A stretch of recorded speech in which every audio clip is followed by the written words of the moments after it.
Not such a good day today, as you can see. At least it's not snowing. Not quite as cold as it was the other day, but not great for getting boats ready. First boats go out on hire on Monday. Shame you're not here, but maybe later in the year. We'll come back to that. God's got your strength. That's tonight's theme. So we'll hear a talk from somebody I don't know, because the notes that I've been given don't tell me who it is. Could be a mystery speaker. And we'll have the Three Amigos, and then, of course, Joke Fest, or whatever it is. Now, my calculation, Simon is 3-2 up, and tomorrow's the last day, so it'd be good to get a bit of a tiebreaker going for tomorrow night, wouldn't it? So it'd be nice if it was all level coming out tonight. Not that I'm trying to influence you in any way, but it would be nice if we had a tiebreaker tomorrow. So get your good jokes into both Simon and Charlotte if you think you've got something that will win the contest. Get the best ones to Charlotte, and then we'll see where we get to. One other thing today, it is today George King's birthday. Happy birthday, George. We found some fantastic photos last night of when George was a bilge. Very cute. Sadly, we found one or two of me when I was a bilge, which weren't cute, in my view. But there we go. So I hope you've had a good week so far. I hope you're going to enjoy this evening. Make sure you take part in the chat. Don't forget your postcards. Make use of your postcards to write some notes. And don't forget, we're talking about potentially having a sailing holiday in the October half term if things keep going the way they're going and we're allowed. Saturday to Wednesday of half term week. There'll be something coming out to confirm the dates. So have a chat with your parents, see what they think. It'll probably exclude some of the uni people, which is a shame, but it's our only real chance to get out there on the water. It'd be lovely to see some of you and to get some sailing done this year. And hopefully the weather will be kind to us. So happy birthday, George, and I'll speak to you all later.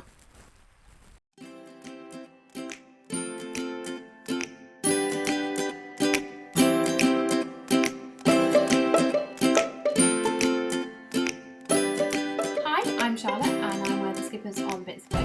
And today in the craft corner, I'm going to teach you how to make a stress ball. So to do this, you're going to need a plastic bottle, a pair of scissors, and the balloons we sent you in the package, as well as some sort of grain spare in the cupboard. So you could use couscous or rice, or in fact I made one out of chickpeas, and as you can see it's very satisfyingly bubbly. But today we're just going to make one out of flour. So the first thing you need to do is fill up your plastic bottle with a third of whatever grain you're using. And next you need to take your balloon, whichever one you like the colour of least, because it's going to be the one on the inside. And you're going to pop the neck of the balloon around the neck of the bottle. Now you're going to flip over your bottle and you're going to grab the neck really tight, because if you don't, this is where the flour could go everywhere. So you could ask for someone's help to do this. And you're going to squeeze the top of your bottle really hard so that all the air pushes the flour into the balloon.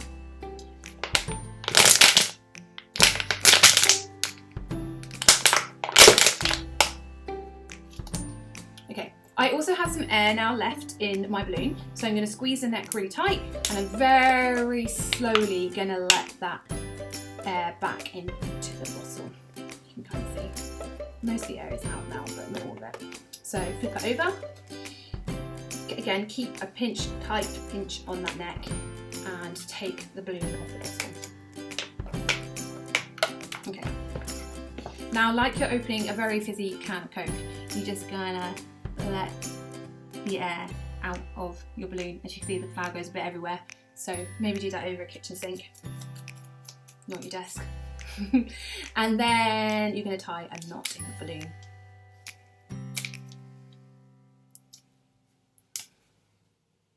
And then cut the neck of your balloon off. Okay, now you're going to need your second balloon, and again you're going to cut the neck of the balloon off. Out there. Ooh. and you're going to put the full balloon inside the empty balloon. Again, this can be fiddly, and if there's someone in the house who can help you, this might be a good thing to do together.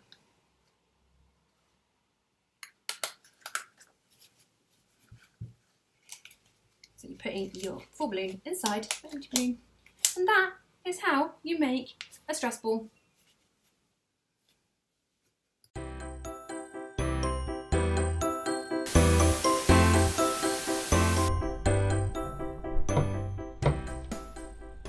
Toenails and hair are made out of the same protein. If Samson had grown his toenails instead of his hair, would he have been as strong?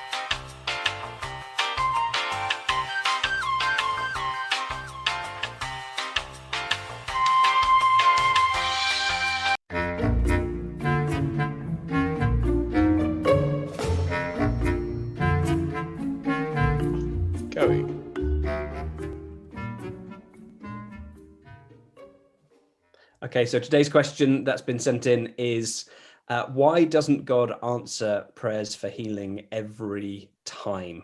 Wow, big one. What do you reckon, guys?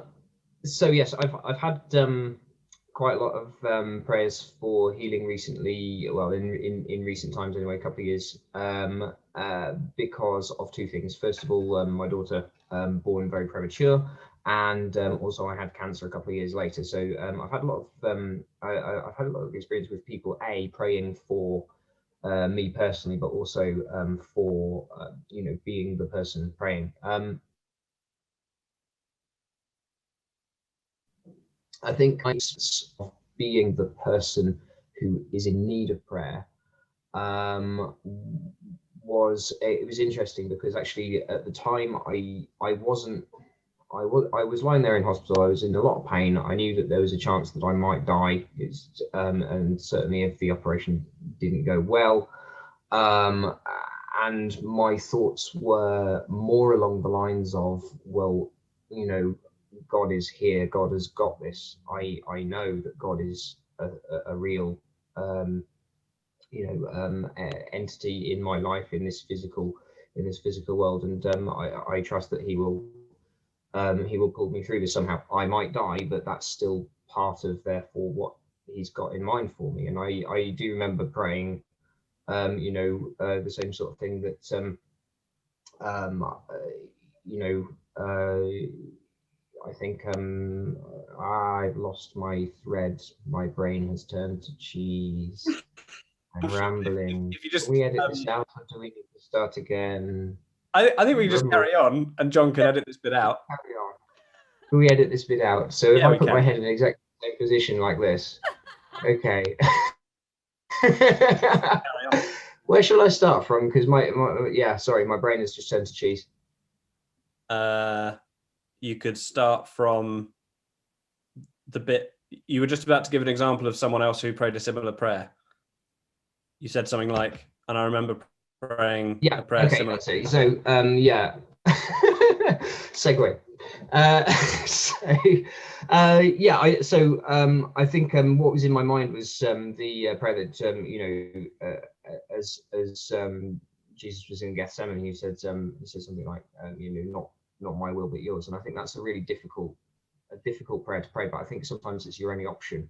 And in both of those situations, so just before I went into the operation, it's a mark of trust. It's saying to God, look, I trust that what is going to happen for the best, even if it's not the best thing for me personally right now, even if I'm just going to die. Then actually there is a plan.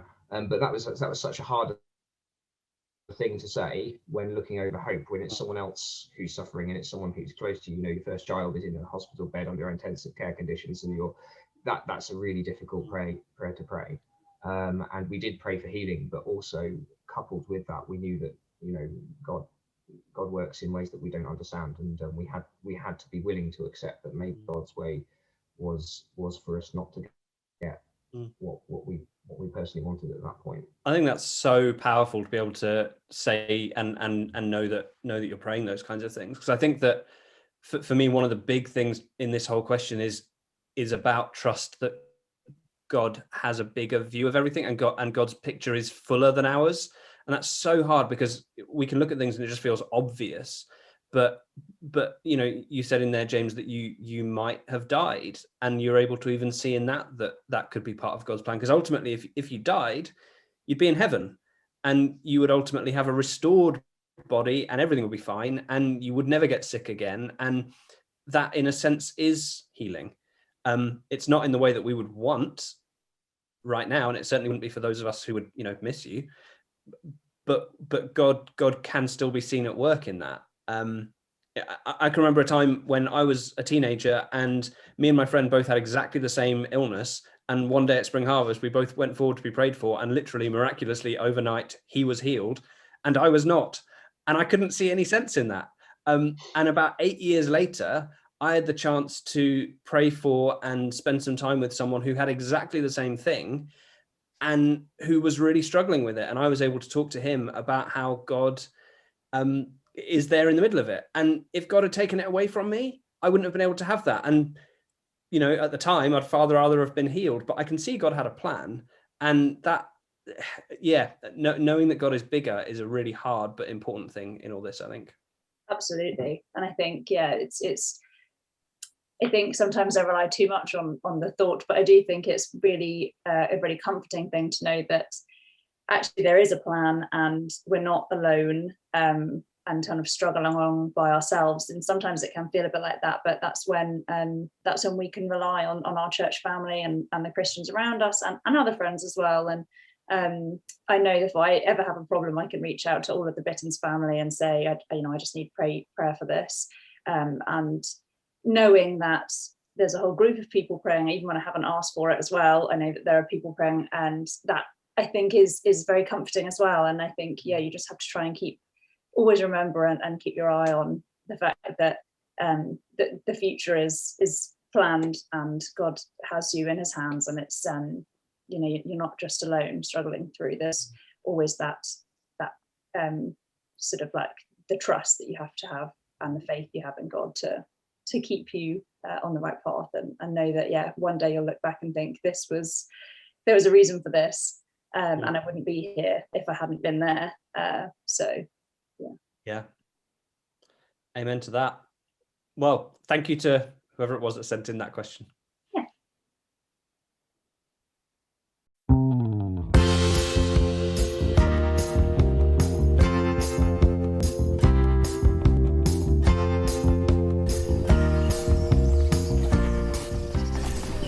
Today in Comics 4P.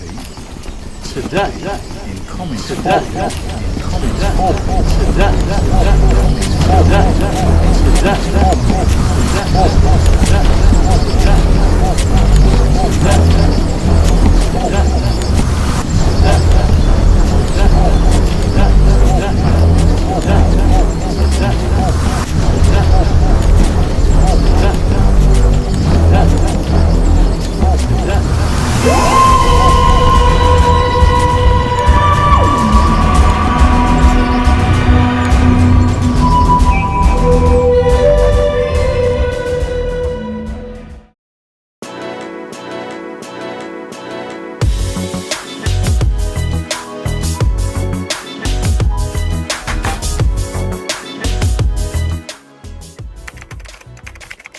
Dear Andy, it has come to my attention that Dave and Beth plan to take one of your boats out at the weekend. I feel it is my responsibility to share with you what I know, in the hopes of helping you to avoid making a grave mistake. They must not be permitted a boat. It has become clear to me that they are not to be trusted. Over the last few days I have been surveilling them, and time after time they have proven themselves not to follow what have clearly been stated time and again in song as the rules. It began earlier in the week when I gained access to Dave's house via a remote device. What you see in the enclosed footage speaks for itself. Exhibit A.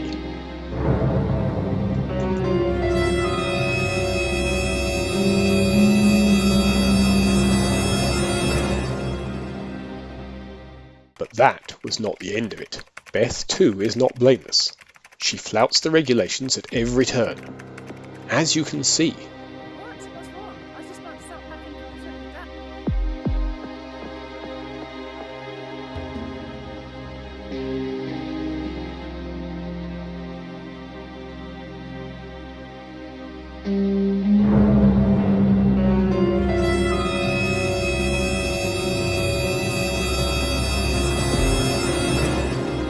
Why are you by yourself, Beth? Where is your accompanying adult? Sadly, there was more. There are some lines one does not cross. But crossed those lines have been.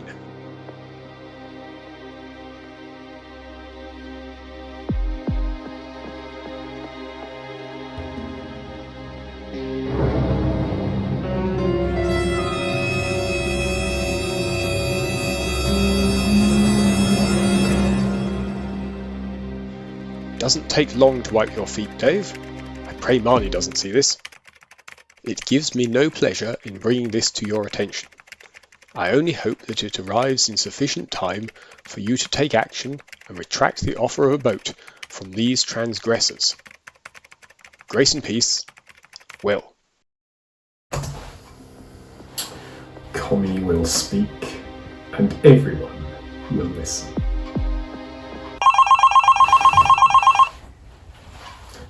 Oh, hi Andy. That was quick.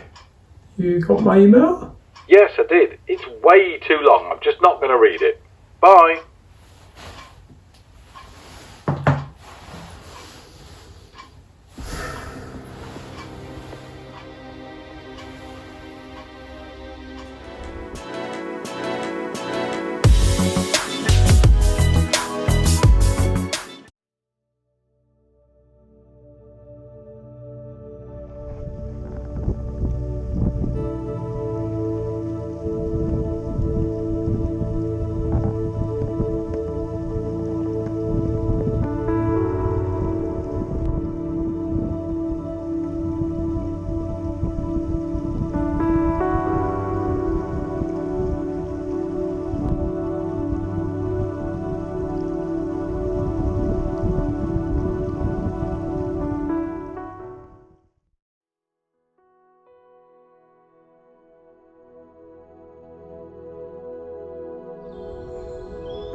I look to the mountains. Does my help come from there? My help comes from the Lord who made heaven and earth. He will not let you stumble. The one who watches over you will not slumber. Indeed, he who watches over Israel never slumbers or sleeps. The Lord himself watches over you. The Lord stands beside you as your protective shade. The sun will not harm you by day, nor the moon at night. The Lord keeps you from all harm and watches over your life. The Lord keeps watch over you as you come and go, both now and forever.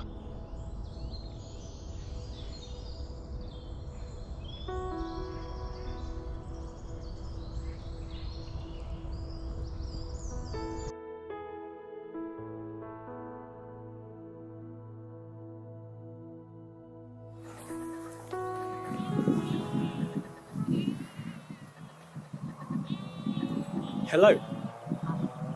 Oh, sorry, I've just seen my reflection in the camera lens. Hang on, this is the wrong segment for this entirely. Hang on.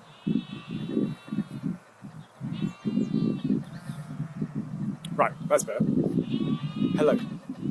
We've all got a body, and if the statistics are right, then every single person watching this video has something about it. wish was better.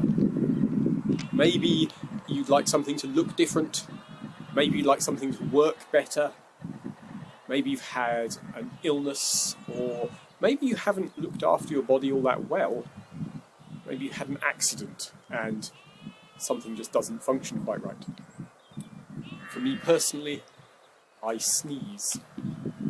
I sneeze when it's raining, I sneeze when it's about to rain, and I sneeze when it has been raining. So you might imagine that November is not great. It is like God has turned a sprinkler on in my nostrils. And I would be quite happy to do without that particular feature of my body. It does not seem to be something that God is happy to fix for me at this time. And many of us wish that the fix that God would do would be as easy as me removing my moustache. But God is not like the AA. He is not to be rung up and then to turn up, fix us, and we drive off without him. He is interested in bigger things than that. He is interested in our heart and our soul. He is interested in helping other people through us. And he's interested in our whole being, rather than just the mere functioning of the components that make up our physical form. And so there are reasons why he might not yet choose to fix something that you think isn't great. Maybe he just likes what you've already got.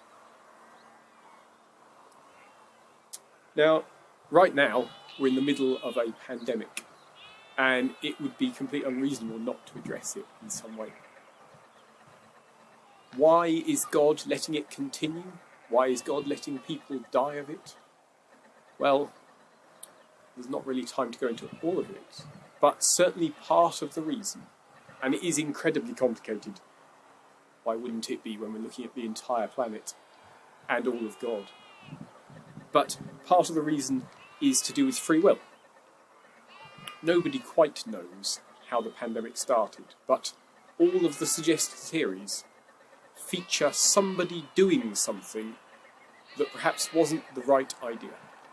Somebody chose to do something that has brought the pandemic at least closer to us.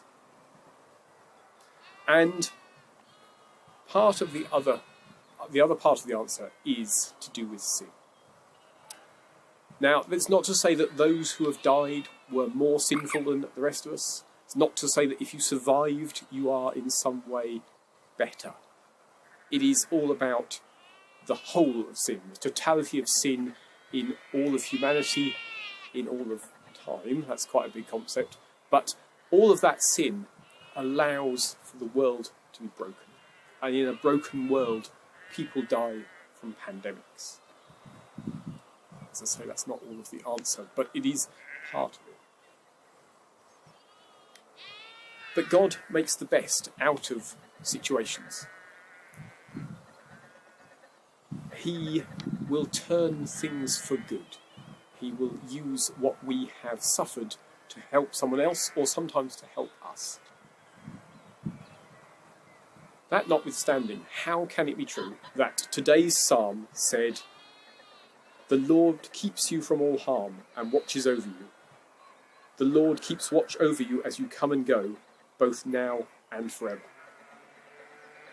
Well, God does protect us from all sorts of things that we don't see, and some that we do. But also, the life that's being talked about in this psalm, or at least part of it, what it ultimately refers to is our eternal life. God is interested in the forever. And some of the things that he does are about the forever.